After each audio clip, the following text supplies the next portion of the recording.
What's up guys? How y'all doing out there today? Welcome back, man. And the reason I say welcome back because this video is a continuation of another video I made. I made a video about 10 keywords that you need to know when purchasing a home. So this video is for anyone thinking about buying a home in 2021. I like to drop these terminologies because it's good to know. I put these things in no particular order. They all are important. So I'm gonna just kind of talk about them. We're gonna have a little conversation. So we're gonna jump right into it, man. My first word is concessions. And no, I'm not talking about at the state fair. Concessions are a discount or benefit offered by a buyer or seller to help close a deal. Applied to the closing costs. An example would be a seller may be willing to pay for the new appliances or repairs to the home. Very, very important aspect of the deal. But key thing I have to stress is you need to know your market. Right now, currently in DFW, it is a seller's market. Homes are not staying on the market longer than a couple of days. So getting a lot of seller's concession or asking for a lot of seller's concession could definitely hurt your negotiation power as far as your offer getting accepted. So I definitely say make sure you have a conversation with your agent and make sure you know the strategy behind what you're asking for and knowing the market. But that's definitely, like I said, the example I gave you for more repairs. This normally happens after the inspection. Maybe it's a first-time home buyer that needs some down payment assistance, and whatever it takes. So it's just really the seller or the buyer applying a little help to get the deal done. So that is concessions, a very key word when you're going through your real estate transaction. And it's like I said, it never hurts to ask. That's always my rule of thumb.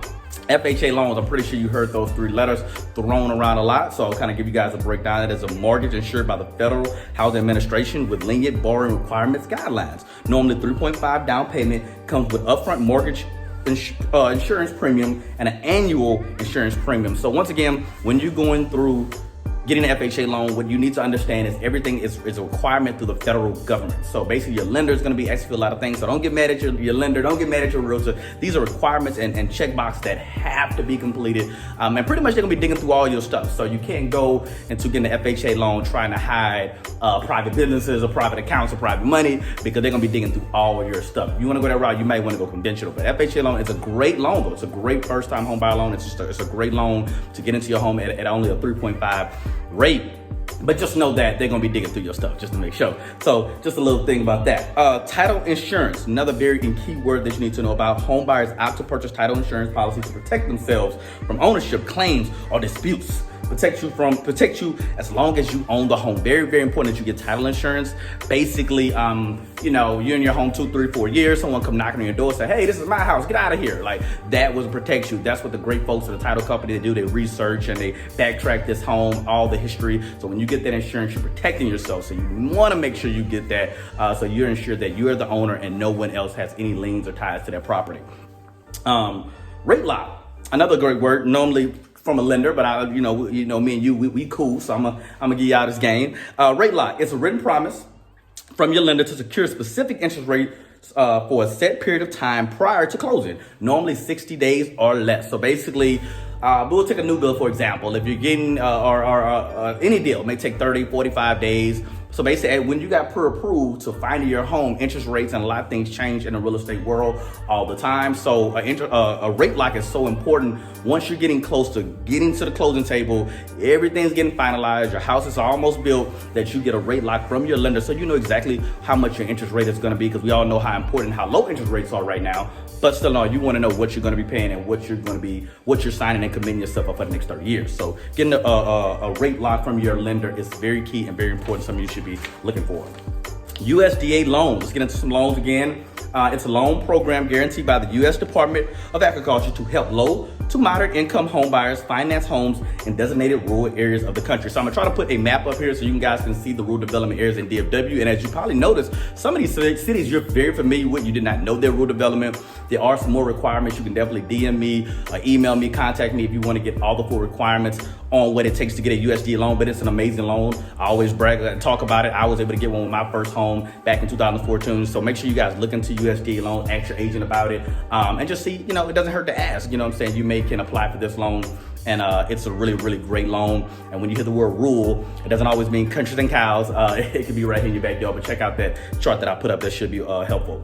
One of my favorite loans is a VA loan. Shout out to all my military Veteran Affairs, and everybody that's doing the military, Army, Navy, all that good stuff. It's a U.S. Department of Veteran Affairs for active duty military service members, veterans, and eligible spouses. No down payment and no mortgage insurance. I'm gonna say that one more time. No down payment and no mortgage insurance. So that's why I say it's one of my favorite loans. It's really just a thank you for serving our country. You should have a nice crib. So if you served in the military or you're a spouse or connected, you should be pursuing home ownership. What's up, guys? We continue to move right along. I hope you're enjoying this video. I hope you get some good content from it.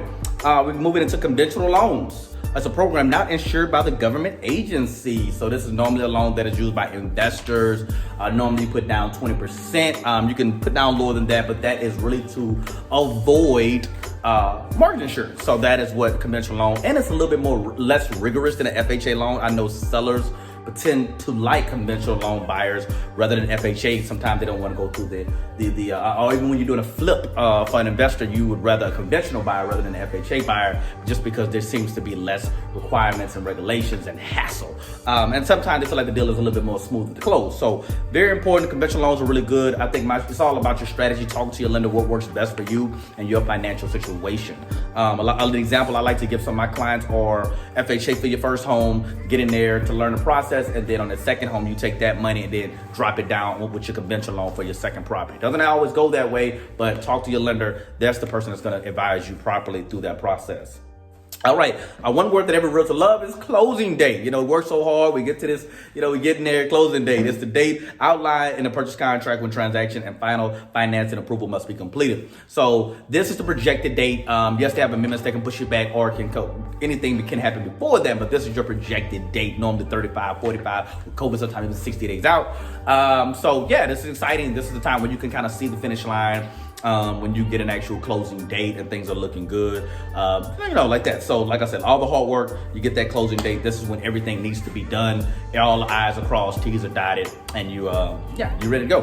Closing disclosures, something very important. Sometimes a lot of people overlook this because it's so close to closing, but it's a written final accounting of all the costs and fees due at closing. Must provide at least 3 business days before closing. The reason I said it's important because you're getting into the hype of closing, but this document is an accounting, of everything that you owe, and you need to make sure this is right. And if you're not understanding what you're looking at, go back over with your lender, send it to your realtor. Make sure you guys are looking over these closing disclosures very thoroughly, because I know you're excited, the emotions are running high, but this is what your interest rate is going to be. This is what your monthly note is going to be. So these are all important things. So if anything is wrong, and of course, title companies, my lenders, I love them, but sometimes they can overlook something, or maybe something got left off, or maybe that concession credit didn't go on, or maybe that earnest money forgot to get added, or whatever. So a lot of different things. So make sure you're just not just clicking and signing, that you're reading what this stuff is saying, because it's pretty much illegal documentation that you're about to go get into for 30 years. So, but like I said, send it to your lender, go over with your lender, go over with your realtor, make sure you feel confident with your closing disclosure. And lastly, the walkthrough allows buyers to inspect a property just before closing, make sure it's move-in ready. This is really good, especially if you had repairs done.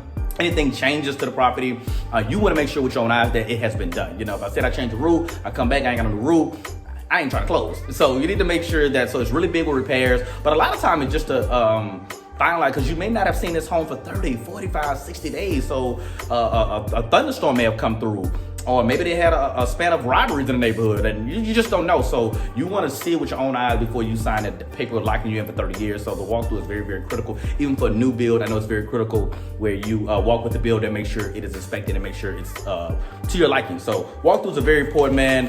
That's all I got, guys. Those are my 10 keywords. Hope the video wasn't too long. Hope you enjoyed it. I always have fun making these videos. As you guys can see, I have too much fun by myself. It's kind of weird. But feel free to contact me through email, text, or phone call if you have any real estate questions. I'm never too busy for any referrals that you guys want to send me. And like I said, I'm excited because I just currently bought a home in Burleson. I'm working in the Fort Worth market. I work all DFW, but I'm definitely want to hover more in the Fort Worth area. That's why I live, and that's why I be at a lot. So I'm excited. So this is going to be a great year. I'm sending prayers and love to all the future home buyers in 2020. Make sure you guys stay safe, wear your mask. Willie the Realtor, I'm out, man. Have some wine with me.